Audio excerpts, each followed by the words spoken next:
Listo, doctor, adelante. Muy buenos días. Gracias al convenio de coordinación celebrado entre el Congreso del Estado de Sinaloa y el Colegio de Sinaloa, este día transmitiremos por las plataformas Zoom y Facebook Live la videoconferencia Constitución y Pandemia, que será impartida por el distinguido sinaloense doctor Diego Valadez, a quien por mi conducto la diputada Graciela Domínguez Nava, presidenta de la Junta de Coordinación Política, y la diputada Glorimelda Félix Niebla le envían un especial saludo, agradeciendo su sapiencia para beneplácito de quienes nos acompañan en esta transmisión. Enseguida me voy a permitir presentar a las personalidades siguientes. A la diputada Elba Margarita Insunza Valenzuela, presidenta de la Comisión de Asuntos Obreros y de Trabajo y Previsión Social del Honorable Congreso del Estado de Sinaloa. Al maestro Elmer Mendoza, presidente del Colegio de Sinaloa. Bueno, a nuestro conferencista invitado, al doctor Diego Valadez. Muchas gracias, doctor, por estar con nosotros. La licenciada Lidia Concepción Zelaya Valenzuela, secretaria general del Colegio de Sinaloa, y también nos acompaña la doctora Almabelia Cázares Félix. Ella es coordinadora del bufete jurídico de la Universidad Autónoma de Occidente. Siempre nos está acompañando en estos eventos académicos. Muchas gracias, maestra Alba. Y conforme a nuestro programa le vamos a solicitar al maestro Elber Mendoza, presidente del Colegio de Sinaloa, nos dirija unas palabras de bienvenida. Adelante, maestro Elmer Mendoza. Muchas gracias, doctora. Me da mucho gusto ver a la diputada Elba Margarita Insunza Valenzuela con nosotros. Siempre que aparece un representante del pueblo nos encanta porque, como quiera que sea, eres una vía para que lo que pase aquí tú puedas compartirlo con tus compañeros y con la gente, y sobre todo por la responsabilidad que tienes en este momento. Imagínate, el trabajo, todo eso que está tremendo, ¿no? Claro, me da mucho gusto, doctora Sonia Escalante, estar de nuevo en contacto y bueno, que nuestros acuerdos funcionen muy bien engrasados, ¿no? Y Conchita, que Conchita no sé cómo le hace gracias por esa asertividad para, bueno, coordinarnos en todas estas cosas que tienen que pasar para que realmente México sea un mejor país y claro, Sinaloa tenga el rostro que merecemos que debe tener. Y desde luego, gran bienvenida para mi amigo, el doctor Diego Valadez. Me da muchísimo gusto, Diego, que estés con nosotros, de veras. No es fácil conseguirte. Y bueno, para que trates este tema, la Constitución y pandemia, ¿no? Que yo sé que eres uno de los mexicanos que más conoce de la evolución de nuestra Carta Magna. Bueno, que en estos años nos parece tan frágil, de verdad. Y también este tema de tan frágil, fíjate, como una muchacha cuando va a recibir su primer beso. Y claro, la pandemia que es provocada por un virus tan ubicuo que realmente parece de ciencia ficción, ¿no? Yo me parece que lo estoy leyendo por ahí. Entonces, de verdad, bienvenidos todos a esta conferencia, Constitución y Pandemia. Sé que lo van a disfrutar y van a aprender cosas que, como siempre, que Diego está ante un público, pues lo único que consigue es hacer que todos crezcamos un poco.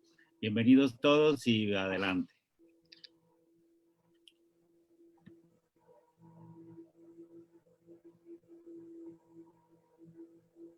Muchas gracias, maestro Elmer Mendoza, por sus palabras. Muchas gracias.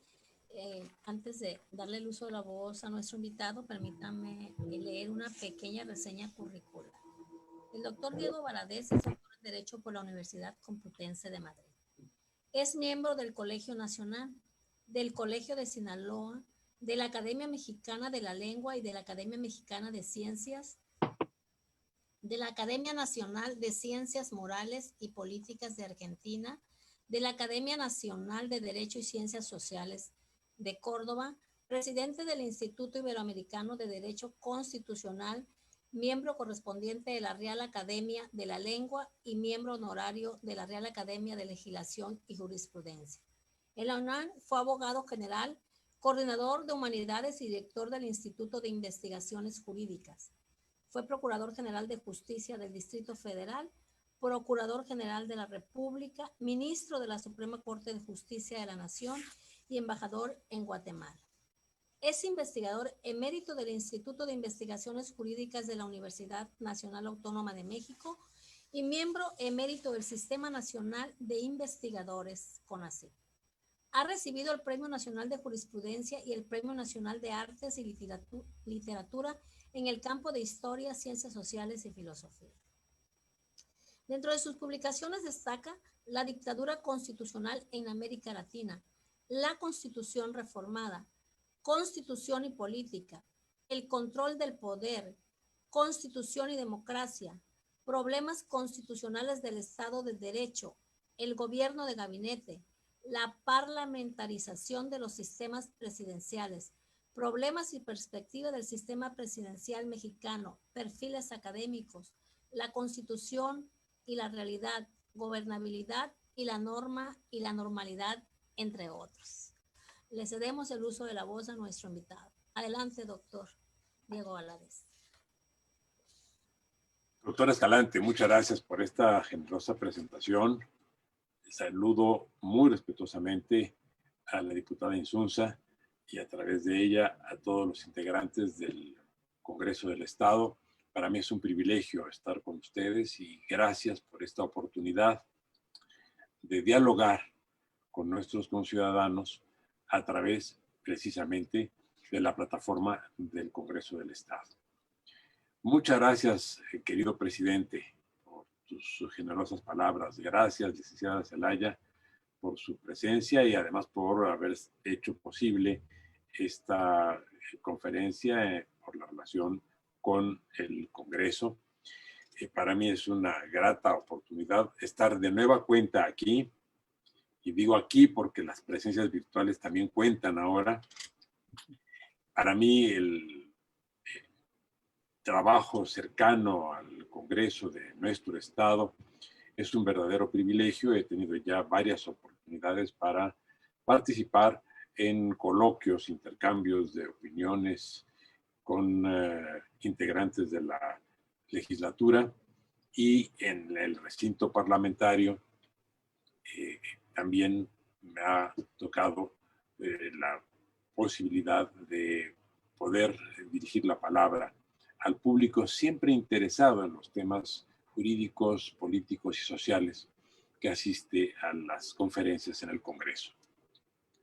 Lo importante en este caso es estar juntos y dentro de este mensaje de optimismo que siempre transmite con palabras muy elocuentes nuestro querido presidente del Colegio de Sinaloa, el maestro Elmer Mendoza, me siento muy comprometido porque plantea la posibilidad de que yo dé una conferencia que sin duda va más allá de mis posibilidades. Todo lo que haré es plantear ante ustedes y con ustedes algunos problemas relacionados con el sistema constitucional mexicano vinculados con la circunstancia de la pandemia que estamos viviendo. Gracias nuevamente, querido y admirado amigo Elmer, por tus palabras. Gracias, doctora Escalante. Gracias a todos, reitero. Y voy a comentar justamente este tema, constitución y pandemia, pensando en que a estas alturas todos estamos familiarizados con varias cosas. En primer lugar, con los temas científicos. La evolución misma de la enfermedad ha planteado variantes importantísimas, no solo por lo que se sabe del virus, sino por lo que también ha habido como respuesta de la comunidad científica mexicana e internacional. A lo largo de estos meses, el virus fue detectado en diciembre del año pasado, pero llegó a México en febrero de este año. Si no recuerdo mal, el 28 de febrero se registró el primer paciente.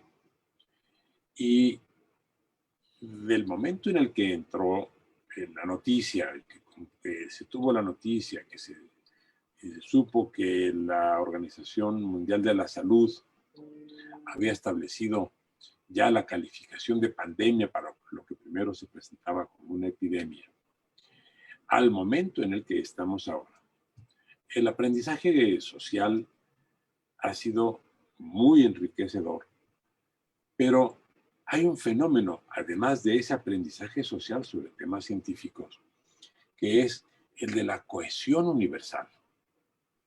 Por vez primera en la historia del mundo, en todos los continentes, estamos padeciendo simultáneamente el mismo padecimiento con una serie de medidas también muy semejantes como respuesta a ese padecimiento.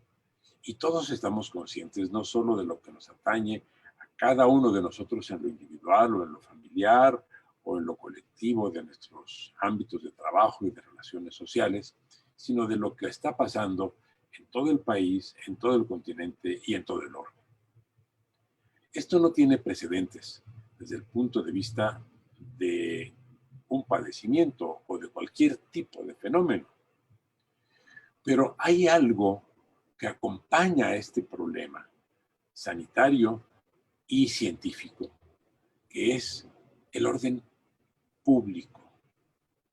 ¿Cómo se ha respondido y con qué características y qué diferencias en los diferentes países, y muchas veces dentro de los propios países, en las diferentes regiones, frente a este gran problema?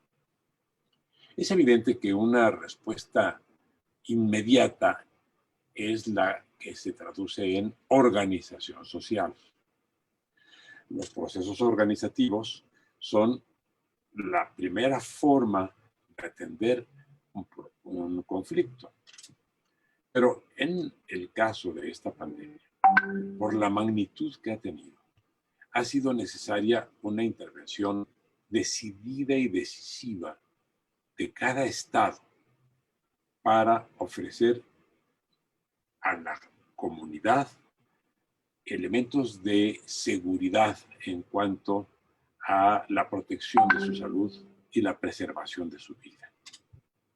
En estas condiciones, se nos presenta a quienes nos dedicamos al derecho y a quienes se interesan en el derecho y en la política una oportunidad única, porque el mundo completo está siendo un laboratorio por lo que respecta al funcionamiento de las instituciones públicas.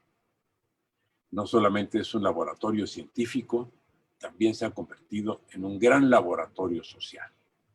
Y por supuesto, hay otros elementos, muchos más elementos, que también son compartidos y que van a dar lugar a que se examinen las conductas sociales de las comunidades, las conductas individuales de las personas, a que se vean problemas de carácter económico, en fin, para las múltiples disciplinas, para las artes, para las humanidades, para las ciencias sociales y para las ciencias de la naturaleza, este fenómeno que estamos viviendo es toda una experiencia que sí nos preocupa, pero también nos enriquece. En el orden estricto de la Constitución, ¿qué es lo que podemos ver? Hay, en principio, dos grandes modelos de respuesta. Las respuestas que se han dado en los estados que tienen sistemas muy rígidos de control político y en los estados donde prevalece lo que consideramos un sistema democrático. Se han hecho correr versiones en el sentido de que hay ciertos niveles de semejanza en determinado tipo de estados. Inclusive, de una manera, digamos, muy subrayada, se ha manejado que en Estados Unidos, en Gran Bretaña, en Brasil y en México, los problemas en cuanto a la diseminación de la enfermedad y a la letalidad de la enfermedad se han parecido o han sido más o menos semejantes, porque también se tiende a identificar el sistema o el estilo, más que el sistema, el estilo de gobierno en esos cuatro países. Esta realmente es una simplificación del problema. Nos podemos encontrar con que hay estados democráticos que han controlado muy bien la enfermedad y que hay estados autoritarios que han controlado muy mal la enfermedad. Por supuesto, los grandes modelos o los grandes casos indican otra cosa. China es un país con un sistema muy autoritario en el que los resultados fueron, desde el punto de vista de salud, muy satisfactorios en cuanto a que hubo poca incidencia de casos en cuanto a difusión de la enfermedad, diseminación de la enfermedad y una letalidad muy baja, es de las más bajas del mundo. Pero también podemos encontrar que hay estados democráticos como Uruguay, por ejemplo, donde también los resultados fueron satisfactorios o lo han sido hasta el momento en los dos órdenes, en el de la diseminación y en el de la letalidad. Quiere decir que, bueno, y lo mismo podemos encontrar que ha habido problemas muy severos en casos de sistemas autoritarios y problemas muy severos en el caso de, o en el contexto de estados democráticos. ¿Esto qué indica? Que el sistema político dominante no ha tenido un impacto diferente, específico, no hay una correlación entre la magnitud de la enfermedad y sus efectos en cuanto a su letalidad y las características del sistema político vigente. Esto es, digamos, una primera aproximación. Pero no es eso lo que me interesa subrayar y comentar con ustedes. Lo que interesa ver es que las sociedades nacionales se han percatado de una manera muy directa de las características dominantes de su sistema político y que también han tendido a cotejar la estructura y el funcionamiento de su propio sistema político con otros sistemas políticos. Algunos han dado muy buenos resultados y algunos han dado muy malos resultados por lo que respecta a la pandemia, pero finalmente se ha permitido una forma de compartir información, análisis y formas de observación de la conducta de los sistemas a partir de esta pandemia. En el caso mexicano, que es el que nos interesa de manera muy particular, lo que podemos ver es que, como en todos los sistemas federales, hay dos niveles de respuesta. Hay el planteamiento elaborado y las decisiones de carácter nacional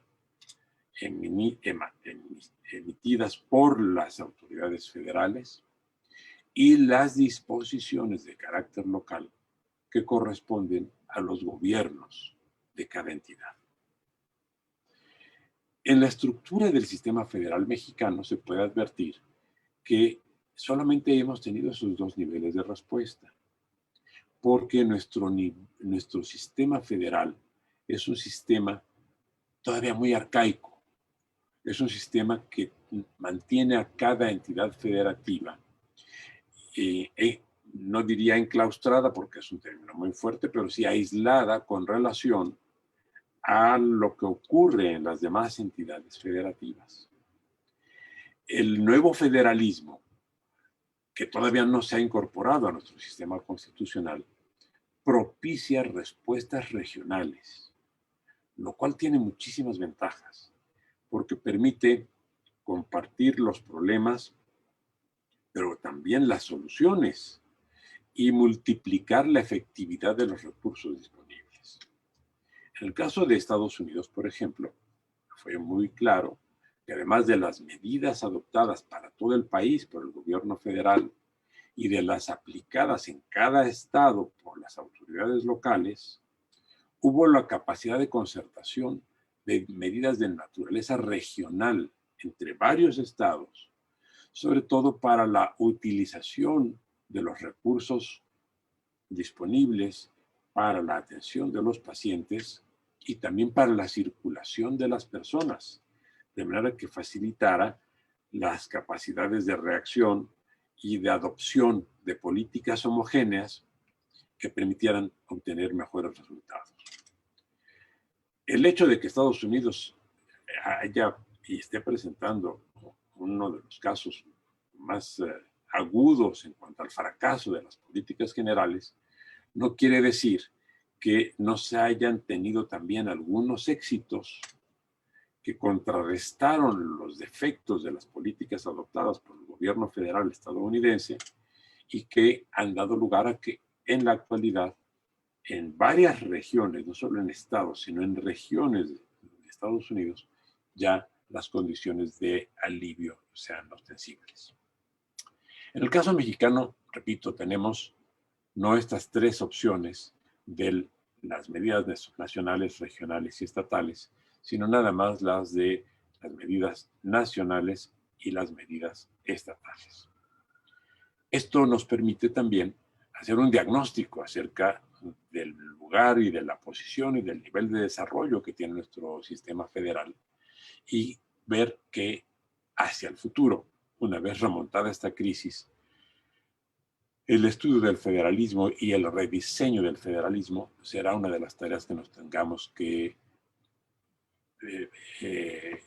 a la que nos tengamos que dedicar para dar nuevas y más creativas soluciones. Pero este es uno de los temas nada más. Otro tema. ¿Qué tuvimos en México como primera experiencia cuando la enfermedad apenas apuntaba? Tuvimos un proceso de negacionismo por parte de la autoridad pública. En algún estado se llegó a decir que no se preocupara nadie, que el virus solo atacaría a los ricos, no a los pobres. De este nivel era el mensaje que se mandaba por parte de gobernadores. En otros lugares nos encontramos con que se decía que bastaba con algunos exorcismos, y esto se dijo en diferentes niveles políticos, para alejar el riesgo de la enfermedad. Y que no nos preocupáramos, que México estaba preparado como ningún otro país para hacer frente a cualquier tipo de enfermedad. Esta forma de atenuar el problema y de tratar de transmitir por esta vía tranquilidad, tuvo un efecto inverso. Porque en los primeros días, en las primeras semanas incluso, la enfermedad se pudo difundir con enorme velocidad.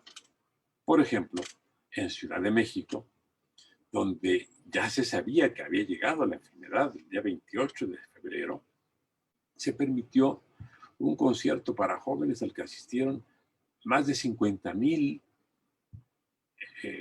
muchachas y muchachos, de los cuales salieron muchísimos contagiados. No se quiso defraudar la expectativa explicable de los jóvenes que querían un momento de expansión y se permitió que estuvieran en riesgo de contagio. Riesgo para ellos y, por supuesto, para sus familias. Este tipo de medidas y este tipo de reacciones y respuestas, ¿qué indican? Indica que tenemos un poder muy concentrado y que ese poder muy concentrado tiende a dar respuestas que solamente evalúe, califique y decida una persona o un grupo muy restringido de personas. Nos denota, pues, concentración del poder. Pero luego, ¿qué pasó? En marzo, el 29 de marzo, fue ya expedido, el 24 de marzo, perdón, el acuerdo del secretario de Salud para establecer las medidas de contingencia y para transmitir las decisiones que debíamos aplicar todos los mexicanos. Y aquí se da también un fenómeno que es muy local mexicano. Porque en el caso nuestro fue un secretario de Estado, el secretario de Salud, quien expidió el acuerdo de desmovilización del país, dando órdenes, y así lo establece desde el principio, desde el primero de sus artículos, ese acuerdo, a los sectores social, público y privado, para suspender todo tipo de actividades, incluidas las actividades económicas. Y aquí es donde ya entra el problema constitucional profundo en el caso mexicano. ¿Por qué? Porque la Constitución, en el artículo 29, establece que en casos de emergencia, el presidente de la República puede proponer al Congreso la declaración de suspensión temporal de algunos derechos, y solamente mediante las medidas y disposiciones de carácter general que aprueba el Congreso, el presidente puede establecer ciertas limitaciones a derechos fundamentales. Se requiere, por tanto, la participación del presidente de la República y de la mayoría congresual para tomar una decisión de ese calibre. ¿Y qué ocurrió en este caso? De las figuras que tenemos en el orden, en el nomenclador de las disposiciones normativas, tenemos constitución, leyes, tratados. En los estados tenemos constitución, también leyes, y después vienen reglamentos, tanto en el orden local como en el orden federal. Pero hay una figura del derecho administrativo que se llama acuerdo, que es entendida como un instrumento normativo con múltiples efectos. Es una figura muy, digamos, versátil. Se habla de acuerdo cuando se lleva a cabo un entendimiento entre áreas diferentes de un gobierno. Se habla de acuerdo cuando se alude a la instrucción que un superior jerárquico dicta para aplicarse a los inferiores jerárquicos. Se habla de acuerdo para determinar la serie de decisiones que se toman con un superior. El secretario de Estado va con el presidente de la República a celebrar un acuerdo y se establecen documentos particulares que son acuerdos relacionados con los temas tratados en la sesión. Pero también en México se considera que el acuerdo es una disposición normativa vinculante de carácter general. Y entonces nos encontramos con que un acuerdo, que es un acto individual que se dicta en uso de las facultades que corresponden a un funcionario, trascendió a todo el país y por virtud de un acuerdo del secretario de Salud, se suspendieron las actividades escolares, se suspendieron las actividades económicas, se suspendieron las actividades institucionales, incluidas las de los congresos federal y locales. Se suspendieron las actividades de los órganos jurisdiccionales federales y locales por un acuerdo de una sola persona que, pues, aplicó lo dispuesto por el artículo 29 constitucional, asumió él solo las tareas y las facultades que incumben al Congreso y al presidente de la República. Esto, amigas, amigos, indica que en México tenemos un problema constitucional profundo, porque no estamos aplicando la Constitución en casos críticos como el que estoy mencionando y como el que todos estamos viviendo todavía. Estoy hablando el 17 de septiembre de un acuerdo del 24 de marzo que sigue aplicándose y estamos todos en procesos de confinamiento o de aumento de la circulación de manera progresiva de acuerdo con un semáforo que también nos estableció esa misma Secretaría. Bien, ¿esto qué indica? Que tenemos que hacer una revisión de nuestro sistema constitucional. Porque si tenemos un sistema constitucional tan frágil, tan débil, tan vulnerable, que las facultades del Congreso y del presidente las puede asumir el secretario de Estado, en este caso el secretario de Salud, quiere decir que tenemos que revisar también otros comportamientos. El argumento que se adoptó y la base constitucional que se pretendió dar a la decisión del secretario fue muy endeble, tan endeble que ese mismo día el presidente de la República tuvo que emitir un decreto, ahí ya no fue un acuerdo, sino un decreto, para ratificar lo dicho y lo establecido por el secretario de Salud. Fue igualmente inconstitucional, los dos, el acuerdo y el decreto. Pero la base del acuerdo fue una base muy engañosa, porque se dijo que dictaba las medidas de emergencia con fundamento en la fracción 16ª del artículo 73 constitucional.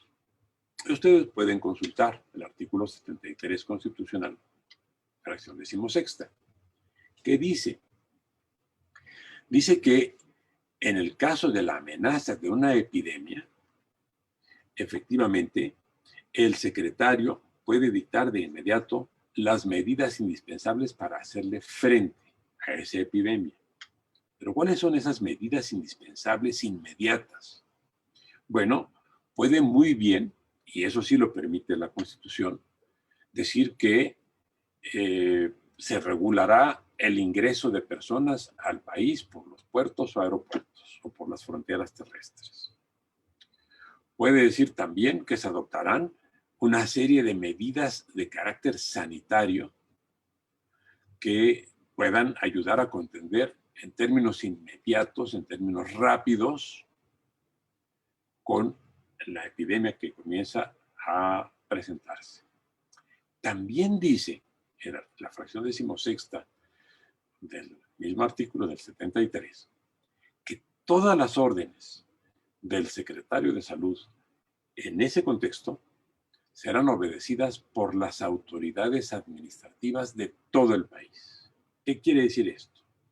Que están vinculadas a esas órdenes las autoridades federales, las autoridades estatales y las autoridades municipales, o sea, todas las autoridades administrativas.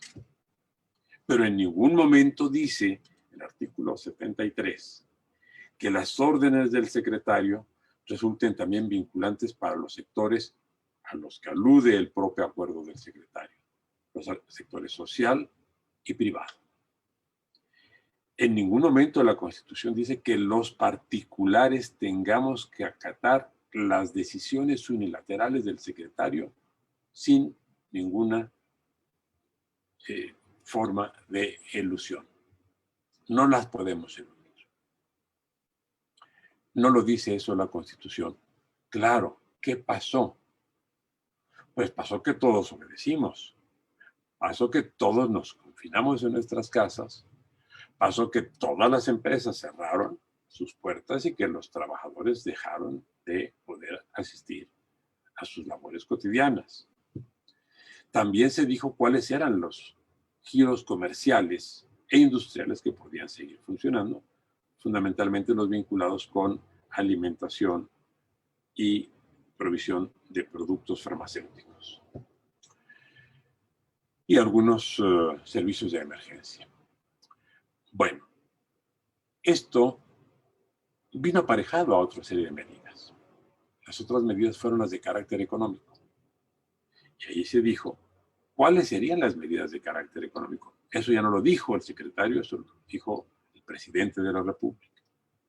Y se establecieron como medidas importantes el adelanto de las aportaciones que hace el Estado mexicano a personas que se encuentran en ciertas circunstancias de edad, por ejemplo, ayuda para los ancianos, o ayudas para los jóvenes, o ayudas para las madres, o para las familias. Esto que se conoce como los procesos o las administraciones correspondientes a la renta básica se aceleraron en cuanto se tuvo noticia de que ya la pandemia estaba instalada en el país y que había necesidad de dar apoyos económicos a ciertos sectores de la sociedad. En otras partes del mundo, lo que se hizo fue, además de esto, o en lugar de esto, las dos cosas, fue aprobar remesas generalizadas a todos los trabajadores para generar elementos de sustento durante el periodo en el que dejaran de trabajar. Hay que tener en cuenta que la informalidad laboral en México es de las más altas del mundo y que muchísimas personas no tienen un ingreso fijo, sino tienen un ingreso eventual derivado de un trabajo informal. Para ellos, los ingresos se colapsaron. Lo mismo que para los trabajadores asalariados, porque muchas empresas los dieron de baja temporal y algunos de carácter definitivo, porque ha habido también empresas que han cerrado. En otros lugares, lo que se hizo fue aprobar el apoyo a los trabajadores que les llegaba directamente a sus casas. Pero aquí eso era imposible, por una razón, porque no tenemos en México un registro nacional de ciudadanos o de personas que no sea el de carácter electoral. Por ejemplo, no tenemos en México una cédula de identidad, que es común en la mayor parte de los países. De los países integrantes de la OCDE, México que son 34 o 35, México es el único país que no tiene cédula de identidad. Y esto impide que el Estado conozca la forma de hacer llegar auxilios a cada uno de los ciudadanos. El Estado solamente maneja segmentadamente la información de los ciudadanos. Tienen un segmento de información en las áreas donde se expiden licencias para manejar, otro segmento de información, las áreas que recaudan los impuestos, otro segmento de información, el área electoral del Estado mexicano, y así sucesivamente. Otros segmentos están identificados a través de las instituciones que prestan servicios de carácter social, como el Seguro Social o el ISSSTE, o las instituciones locales de seguridad social, o las instituciones educativas. Todo está segmentado. En esas condiciones, no tenemos un Estado organizado para hacer frente con éxito a circunstancias como esta, porque el Estado no tiene capacidad para hacer llegar a cada persona algún objeto que le interese que esa persona reciba, como por ejemplo una ayuda económica. Pero no solo eso, sino que en todo este proceso de decisiones, en el de las ayudas sociales y económicas o en el de las disposiciones de carácter sanitario, ha habido un gran ausente en todo el país, que es el sistema representativo. En el sistema representativo, concretamente en el Congreso de la Unión, no se ha discutido ninguna de las medidas adoptadas con motivo de la pandemia. De manera que los representantes de la nación no han tenido ni voz ni voto en las medidas adoptadas para la defensa de los 130 millones de mexicanos. Este también es un gran tema para discutir en el futuro, que nos tendrá que hacer ver que nuestro sistema representativo es un sistema extraordinariamente débil. Pero todo esto nos lleva a algo todavía más delicado y más profundo. Y es que en México tenemos una clara desigualdad estructural. ¿Qué quiere decir esto? Que no es una desigualdad producto del comportamiento, que no es una desigualdad producto de omisiones en cuanto a que la propia Constitución no diga que está prohibida toda forma de discriminación en su artículo primero, ¿no? Lo que resulta es que la Constitución está construida de tal forma que ella misma estructuralmente genera procesos de desigualdad. Y esto es lo más grave de todo, y es lo que se ha puesto en evidencia con motivo de esta crisis. Voy a dar a ustedes algunos ejemplos. El primer caso. El artículo 80 de la Constitución califica como supremo al poder ejecutivo. Esto viene así desde 1824. La Constitución de 1824 fue nuestra primera Constitución del México independiente. Ya habíamos tenido otra Constitución, la de Morelos, la promulgada en Apatzingán en 1814, que tuvo vigencia plena y que es, rigurosamente hablando, la primera Constitución del Estado mexicano. Pero ya la primera Constitución del México independiente, la que rigió sobre todo el país, porque la de Apatzingán solo era aplicable en los espacios territoriales y para la población que se encontraba dentro de esos espacios dominados por las fuerzas independentistas, que eran en diferentes etapas del movimiento, pues muy limitadas. Pero la primera Constitución Nacional del México independiente de 1824 se inspiró en muy buena medida en la Constitución estadounidense, entre otras cosas para establecer el sistema presidencial y el sistema federal. Solo que en el sistema estadounidense se habla de 3 poderes: ejecutivo, legislativo y judicial. En cambio, en la de México se habló de 3 poderes: el supremo poder ejecutivo, el poder legislativo y el poder judicial. O sea, allí ya no había igualdad entre los poderes. Esta fue la primera construcción que se tuvo. Y digamos que habría elementos para, por lo menos, explicar y tal vez hasta justificar que se hubiera utilizado esa particular calificación en el caso del Poder Ejecutivo en ese momento, porque el país se encontraba en un proceso de entropía, de dispersión. Al salir de la independencia, al emanciparse de España, al construir su propio poder, su propia autoridad, era explicable que se dijera: concentremos el poder para que no se nos disperse el país.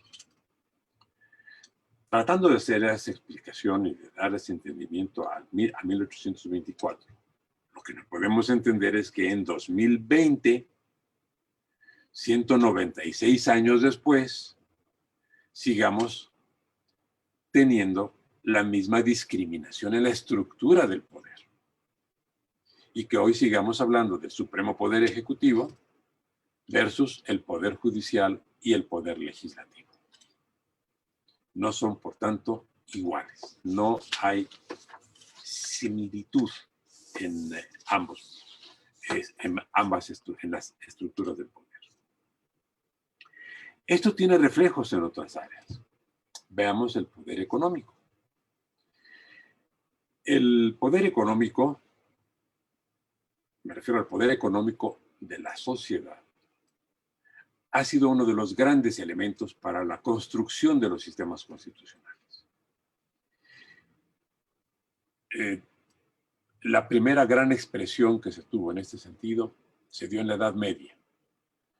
Y quienes han estudiado Derecho están familiarizados con el concepto de la Carta Magna de 1215, aprobada en Inglaterra, que fue un pacto entre el monarca y los representantes en ese momento de los varones y de los eclesiásticos, para que no se establecieran impuestos que no fueran autorizados por los propios destinatarios del pago. Fue la primera vez en la que se dijo: el monarca no puede cobrar lo que decida unilateralmente, sino lo que se apruebe por parte de quienes vamos a pagar los impuestos. Desde luego, esto luego se amplió y se incorporó en el sistema representativo británico, todavía en la Edad Media, a los comunes. O sea, eran los tres estados: el clerical, el nobiliario y el común. Todavía hoy, la Cámara de Diputados británica se llama Cámara de los Comunes. Así se llama desde la Edad Media.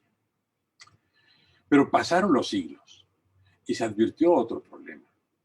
Los monarcas efectivamente solo cobraban aquello que los destinatarios del tributo o del impuesto autorizaban, pero luego hacían con los recursos que ingresaban a las arcas exactamente lo que les interesaba. Se construían palacios, tenían grandes banquetes, organizaban cacerías o, más todavía, armaban ejércitos y hacían la guerra con toda libertad. Y también con eso corrompían a los nobles o corrompían a los ejércitos. Los ejércitos eran en su mayor parte mercenarios, no hubo ejércitos profesionales sino hasta el siglo XVIII. Todos los ejércitos previos eran ejércitos irregulares que se contrataban para la ocasión, pero los monarcas disponían, por tanto, del caudal público. Y entonces, otra vez en Inglaterra, se hizo otra revolución, la Revolución Gloriosa. Se estableció lo que se llamó Bill of Rights, o sea, la Declaración de Derechos de 1689, y ahí se estableció que los monarcas solo podían gastar aquello para lo cual el Parlamento les autorizaba. Y entonces el Parlamento ya no solamente autorizaba el ingreso, también el gasto. Y pasó más tiempo, y no fue sino hasta la Revolución Francesa, en 1789, que se estableció un tercer factor, que el Parlamento no solo autoriza el ingreso, no solo autoriza el gasto, sino que además lo supervisa. Y surgió lo que se llama cuenta pública, para que entonces los que autorizaron ingreso y gasto verifiquen si sus órdenes fueron cumplidas. Bien, ¿qué nos pasa en México? Fíjense ustedes que en México ya tuvimos un sistema semejante, pero luego lo fuimos olvidando. La cuenta pública se presentaba ante el Congreso, Cámara de Diputados y Cámara de Senadores, hasta 1977, en la que se dijo: no, ya los senadores no intervienen en esto, solo los diputados, lo cual fue una regresión desde el punto de vista federal. ¿Y qué ocurrió después? Que los propios diputados primero fueron muy exigentes con la presentación de la cuenta pública y la discutían año con año, hasta que esta costumbre se acabó perdiendo. Y la última vez que los diputados federales examinaron una cuenta pública fue hace 8 años, en 2012. Desde entonces ya no han vuelto a revisar la cuenta pública en pleno. La revisa una comisión, pero no se entera de esto la sociedad mexicana. Entonces, estamos como en Francia antes de 1789, por lo que se refiere a la cuenta pública. Pero no solo eso. En 1976, o sea, un año antes de la reforma que les acabo de decir, constitucional, que fue de 77, en 1976 se aprobó una ley que se llama Ley de Presupuesto. Y esa ley, que es inconstitucional, claramente, permite que el presidente reasigne hasta un 5% del presupuesto autorizado. Un 5% del presupuesto autorizado, y lo saben muy bien quienes trabajan precisamente en el Congreso, es muchísimo, porque la mayor parte del presupuesto está comprometida por ley. Digamos, se calcula que el presupuesto federal aproximadamente entre el 75 y el 80% está establecido por ley. ¿Por qué? Porque es para el pago de deuda pública o para el pago de gasto corriente, salarios. Ahí no se puede subir y bajar, a menos que se ajuste el personal. Realmente el recurso del que dispone el gobierno para asignar para diferentes proyectos es alrededor de un 20%, algunos dicen que es menos. Yo no lo he verificado, es un tema de carácter financiero y económico. Pero si de eso se puede modificar el 5%, si se puede modificar el 5% del total, quiere decir que con relación al gasto efectivo, lo que se puede movilizar es muchísimo. Bueno, en plena pandemia, el presidente mandó una iniciativa al Congreso para quitar el límite de las posibilidades de manejo en cuanto a los cambios de partidas. Esto significa que desde 1976, no está todavía dictaminado esta iniciativa, pero desde 1976 a la fecha, en México vivimos como en Inglaterra antes de 1689, por lo que respecta al gasto, porque se le dieron al presidente facultades que se le quitaron al monarca desde el siglo XVII en Europa. Esto también habla de desigualdad. Y me voy a, si me permite la señora diputada Insunza, excederme 5 minutos. La doctora Escalante me había comentado que hablara 45. Si usted no tiene inconveniente, me voy a 50, si así me lo autorizan. Porque ahora falta la parte más atractiva en cuanto a los que nos interesamos por los temas locales. La inequidad en materia federal. Que más que inequidad, la desigualdad en materia federal. Miren ustedes. Esto va a ser muy rápido y es muy comprensible. El artículo 124 de la Constitución dice que todo lo que no está reservado expresamente para la federación incumbe a las entidades federativas. Esto fue tomado así de la Constitución estadounidense. Muy bien. ¿Dónde se establecen las facultades legislativas de la federación? En el artículo 73. El artículo 73, en 1917, tenía 31 fracciones. Entre 1921, que fue la primera reforma constitucional, y hoy, en estos 99 años, han aumentado 27 fracciones del artículo 73.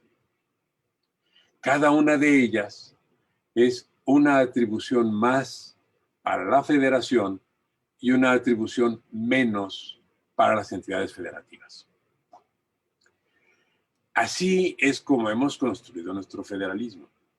Y esto se hace ostensible en el momento de la crisis, porque encontramos con que los estados disponen de muy pocos recursos propios para atender necesidades y urgencias propias. No es la única inequidad o el único elemento de desigualdad en materia federal. Desde el siglo XIX, cuando se creó el juicio de amparo en México, se estableció una modalidad a la que coloquialmente llamamos amparo directo.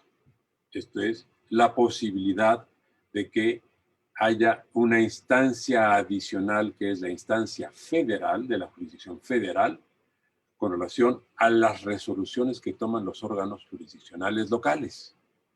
Esto, por supuesto, también denota desigualdad. Y una última, simplemente para señalar solo ejemplos, es que tenemos regímenes individuales, ya no solamente afectan estos elementos de desigualdad a las entidades federativas en su conjunto, sino también a las personas. Por ejemplo, tenemos 32 sistemas penales diferentes. Cada entidad federativa tiene su propia codificación penal. Y allí la misma conducta de las personas es sancionada de diferente forma según el estado del que se trate. Más aún, hay delitos o hay conductas que ya no son delito en algunas entidades y sí son en otras entidades. De manera que hay conductas que en algunos lugares en México son libres y en otros lugares están penados. Por ejemplo, un ejemplo clave y crítico. En Ciudad de México, la mujer puede dar por terminado, interrumpir el embarazo dentro de las 12 primeras semanas. El delito de embarazo subsiste a partir de la 13ª semana. En otros lugares del país, el delito de embarazo es desde la primera semana. Quiere decir que hay una conducta no penalizada en Ciudad de México para las mujeres que sí está penalizada en todo el resto del país. Pero no solo eso, sino que el promedio es de 3 a 5 años por el aborto. Pero en algunos lugares del país está asimilado a homicidio calificado y llega hasta 30 años. De manera que encontramos que una misma conducta de un ser humano en nuestro país puede tener una no penalización, una penalización, digamos, benigna de 3 años o una penalización de 30. Esto habla también de un federalismo desigual. Como ustedes pueden ver, estos problemas de la desigualdad estructural son los que se han puesto en evidencia con motivo de la pandemia, junto con otros que ya comenté, fundamentalmente el del sistema representativo, y formarán parte de la gran agenda de discusión de la renovación necesaria del sistema constitucional mexicano a partir de que se reanude no la nueva normalidad, sino la vieja normalidad en la que otra vez podamos estar reunidos, discutiendo estos problemas y planteando soluciones. Agradezco mucho, diputada Insunza, agradezco mucho, doctora Escalante, la generosidad de la invitación y darme esta oportunidad de compartir algunas inquietudes con ustedes. Gracias también por su compañera, licenciada Zelaya. Y ahora me pongo a su disposición si es que ustedes disponen y me indican que podamos establecer algún tipo de diálogo. Muchas gracias. Bien, muchísimas gracias. Muchas gracias, doctor Diego Valadez. La verdad, como siempre, excelente su disertación. Muy interesante el tema, la verdad. Muchas gracias, doctora. Tenemos poquito tiempo porque inicia la sesión a las 11 de la mañana, por lo que me voy a pasar con la diputada, le voy a hacer el uso de la voz a la diputada Elba Margarita Insunza Valenzuela para que ella nos emita un mensaje y quedarían pendientes por ahí la parte de las preguntas que se las haremos llegar, doctor Diego Valadez. Les hago el uso de la voz a la diputada Elba Margarita Insunza Valenzuela. Estimada doctora Sonia Escalante, directora del Instituto de Investigaciones Parlamentarias de este honorable Congreso del Estado de Sinaloa. Valoro y agradezco al Colegio de Sinaloa, a su presidente Elmer Mendoza, a su secretaria amiga Concepción Zelaya. Y desde luego, pues a nuestro personaje invitado del día de hoy con un tema tan importante como estamos viviendo, no solo en nuestro país, sino en el mundo, el tema de la pandemia y desde luego nuestras leyes, nuestra constitución, qué apertura nuestra constitución, cómo se ha modificado y cómo está actualmente. Y valoro su narrativa, que la voy a ver nuevamente porque me ha encantado su disertación tan atinada, pero pues tristemente simplemente hacer un breve comentario respecto al número de decesos que en este momento desafortunadamente tenemos, que pues ya suman más de 71,000, casi se las 72,000, y en verdad esto pues es muy lastimoso, ya que desde luego el doctor López-Gatell, como subsecretario de Salud, él hacía hincapié en que no habríamos de pasar de 60,000. Creo que hoy más que nunca nuestra sociedad debe de estar atenta, cuidada en todos los sentidos, acatando todos los reglamentos que marca nuestra Secretaría de Salud, y desde luego ver la manera de que subsistamos a pesar de tener la situación tan difícil en lo que viene siendo la economía, el desempleo. Y pues sí, desde aquí hacer un llamado a nuestras autoridades, a nuestros gobiernos federal, estatal, municipal, en el sentido de que los recursos económicos no se limiten para que sean atendidos tanto los pacientes, en este caso nuestra sociedad, y también los trabajadores del área de la salud tengan todos los insumos necesarios para el cuidado de su salud, para la protección y, en fin, llevar la mejor tarea posible para salvar las vidas. Por otro lado, considero importante para mí que conocemos que esta enfermedad, esta pandemia viene a ser un asunto de salud pública, además establecido en el artículo 4 constitucional, donde claramente sabemos que esta enfermedad es un asunto que debe de ser atendido por nuestro gobierno. Lamento mucho que gente que de alguna manera no ha tenido el recurso, ha sido muy difícil sobrellevar estos gastos tan fuertes. Creo que tratándose de un asunto de salud pública, nuestro gobierno debe de ser responsable de la atención de la salud de las y los mexicanos. En este mes patrio solo me resta decirle que todos unidos de la mano habremos de salir adelante, porque México es un país de valores, de grandeza en todos los aspectos, y yo en este momento me siento muy contenta de que nuestro doctor Diego Valadez, sinaloense reconocido y además erudito en las leyes, quiero decirle que de corazón le agradezco a nombre del Congreso del Estado y de todos quienes hicieron posible este día tan importante su disertación con este tema actual, y que además nos deja un compromiso. Nos deja el compromiso de que los gobiernos escuchen, los parlamentos escuchen y nos pongamos a trabajar en pro de la salud de las y los mexicanos. Muchísimas gracias. Muchas gracias, diputada Insunza, por sus generosas palabras. Y cuando se pueda, la doctora Escalante me indicará si puedo hacer algún comentario, alguna reflexión. Muchísimas gracias. Gracias. Su participación, este tema tan interesante, el Colegio de Sinaloa, y nos veremos muy pronto, doctor Diego Valadez. Téngalo por seguro. Muchas gracias. Yo solamente quisiera decir que pues, fue un privilegio, como lo dije desde un principio, y ahora escuchar las palabras de la diputada Insunza me resulta también muy orientador, porque hace referencia a usted, diputada, al número de fallecidos que hemos tenido. Y esto conduce también a otro tema que está pendiente en México, que es el del derecho a la verdad. Que tenemos ya derecho de acceso a la información, y eso es posible porque lo dispone la Constitución, pero no es, el Estado mexicano todavía no está obligado a documentar todas sus decisiones, y por tanto no tenemos el derecho de acceso a la verdad. Y usted planteó ese punto y quiero rescatarlo porque es uno más que debemos incorporar en la agenda de discusión de la renovación constitucional que el país necesita. Fue muy importante escucharla. Gracias, diputada, y gracias, doctora Escalante. Gracias, licenciada Zelaya. Gracias, al contrario, doctor. Buenos días a Muchas todos. gracias. Agradecemos Buenos días a al todos. Sinaloa y el Congreso del Estado de Sinaloa su asistencia virtual a escuchar esta importante conferencia. Muy buenos días a todos.